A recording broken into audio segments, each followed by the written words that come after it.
This is lesson 111 on page 450. And it is on three statements of equality, which we have worked before, but now it's in a word problem. Okay, so you have to come up with the equations yourself. Remember what Ms. Paula says. As you read, you should write. And you should anticipate, since we're going to have three statements of equality, that we should have three variables. Okay? All right, so look at the first example on page 450. Remember, write as you read. There were 26 nickels, dimes, and quarters. That means if I counted them up, there were 26 of them. So the nickels plus dimes plus quarters, when I added them all up, there were 26 of them. So N represents how many nickels I have, D represents how many dimes, Q how many quarters, all right?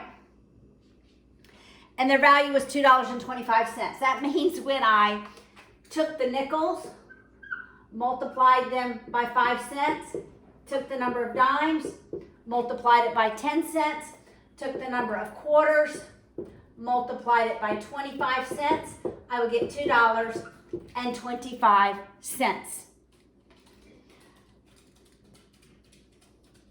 How many coins of each type were there? If there were 10 times as many nickels as quarters. Okay, I want you to look at this. 10 times as many nickels as quarters. All right, here's how I always want you to see this. 10 times the quarters equals the nickels. Okay, it's always going to be that way. All right, so 10 times Q equals N. All right, I'm going to rewrite this second equality. I'm going to eliminate the decimals. All right, so it's 5N plus 10D plus 25Q equals 225. All right, so I'm going to begin by substituting in for nickels, 10Q, into this first equation and this equation. All right, so when I substitute 10Q in for nickels, it's 5 times 10, got to write the Q, plus 10D plus 25Q equals 225. I'll also go ahead and substitute 10Q in this first equation. All right, and for N, it's 10Q plus D plus Q equals 26. That's 50Q. 50Q plus 25Q gives me 75Q. 225, Paula. And then combining my like terms here, I have 11Q. All right, I could do elimination or substitution. I'm going to use substitution. I'm going to solve for D in this equation and substitute it into that equation. You know what? I just changed my mind. I'm going to use elimination. So I'm going to multiply, because multiplying this by negative 10 is easy. So negative 10D, obviously you could have used either method. That would be minus 111Q equals minus 260. All right, my D's eliminate. Getting my calculator. I have negative 110 plus 75.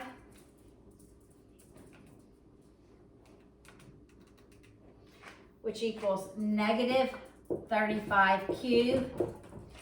And 225 minus 260 is negative 35. I have 1/4. All right, if I have 1/4, then I have 10 nickels, because 10 times 1. All right, so that I would just go 10 times 1 equals the number of nickels, which is 10. So I have 10 nickels, I have 1 quarter. Adding them all together, I have to get 26. So far I have 11. To get to 26, I just take 26 minus 11 and it's 15. So dimes, I have 15. You know what? I can quickly check to make sure that I have $2.25. So 1 quarter is 25 cents. 15 dimes is $1.50. 10 nickels is 50 cents. What do I have? $2.25. Do the mental math quickly to make sure your solution is correct. All right, let's look at the second one. I have a third example written on the board, but we'll work it last. All right, let's look at example 2. The total number of blues, greens, and yellows in the pot was 7. So we have blues plus greens plus yellows. Adding them all up, it was 7. The blues weighed 1 pound, so now they're going to give us the weight and probably the total weight. So 1 times however many blues I have, plus the greens weighed 4 pounds, so 4 times how many greens I have, and yellows weighed 5 pounds, so 5 times however many yellows I have. The total weight was 25 pounds. If there was 1 more yellow than green, that again, 1 more yellow than green. We have more yellows. In fact, we have 1 more yellow than we have green. Again, we're straddling, right? All right, so I would begin by substituting this in for y into the other 2 equations. So we have blue plus green plus for y, it's green plus 1 equals 7. And for the second one, we have blue plus 4 green plus 5 times green plus 1 equals 25. All right, let's simplify these. We have blues plus 2 greens. I'll subtract the 1 and move to the other side, so we have it equal to 6. Let's work this one to the side and then we'll write it under. All right, here we have blues plus 4 greens. That's 5 greens and 5 plus 5 greens plus 5 equals 25. I'll combine, all right, blues, and that's 9 greens. Subtracting my 5 equals 20. I really don't have to multiply by negative, I can just subtract. So I'm going to subtract this equation. Blues minus blues eliminates my blues. 2 minus 9 is negative 7 greens. 20 minus 6, negative 14. When I divide both sides by negative 7, I have 2 greens. If I have 2 greens, then yellows is 2 plus 1, which is 3. So now I just need blues. Well, I have a total of 7. So far, in yellows and greens, I have 5. So I must have 2 blues. I can check my weight really quickly. All right? Blues weigh 1, that's 2. All right? 2 plus 4 times 2, which is 8. That's 10. 3 times 5 is 15, and that equals 25. Okay, now let's look at the example that's on the board. A little more complex, a little more realistic in terms of real world. Not a true statement, though. It's made up. For 2 reasons. Because it says Miss Paula has $24,000 to invest. I invest in 3 accounts. One that earns 4%, one that earns 5.5, and one that earns 6. All right? So the 4% I'm going to call X. The 5.5 I'm going to call Y. The 6% I'm going to call G. I'm going to label as G. All right, so if I add all of those up, the amount I put into X account, the amount I put into Y account at 5.5%, the amount I put in the 6% account, if I added the balance of all of those, it'd be $24,000. Now it says what I made in the first year, $1,300. That means if I multiplied the rate times how much I invested in each one of those accounts and added them up, I have $1,300. All right. So in my 4% account, I write it as a decimal. Right? Y is 5, so it's 0.055. Y and Z was the 6%, so it's 0.06. Z equals 1,300. I'm going to go ahead and write 0, 0 because I'm going to eliminate my 0. So I'm going to add 3 decimal places to all of them because of this one has 3 decimal places. All right, here we go. The investment in the 4% was 4 times the amount in the 5%. Now, Miss Paula wouldn't do that. She'd put more in the 5.5%. Okay?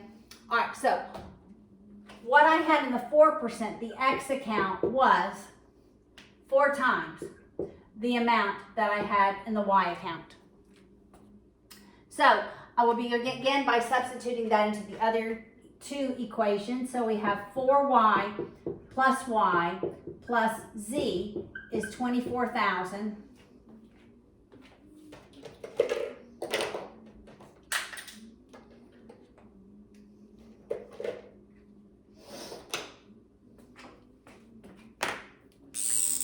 When I substitute in for X here, I'm going to eliminate the decimals.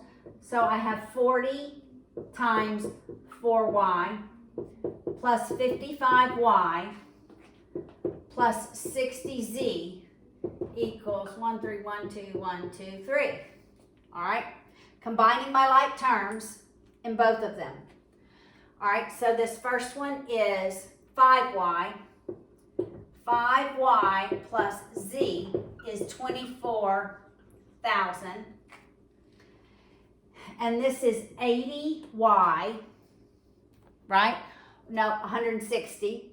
40 times 4 is 160 plus 55.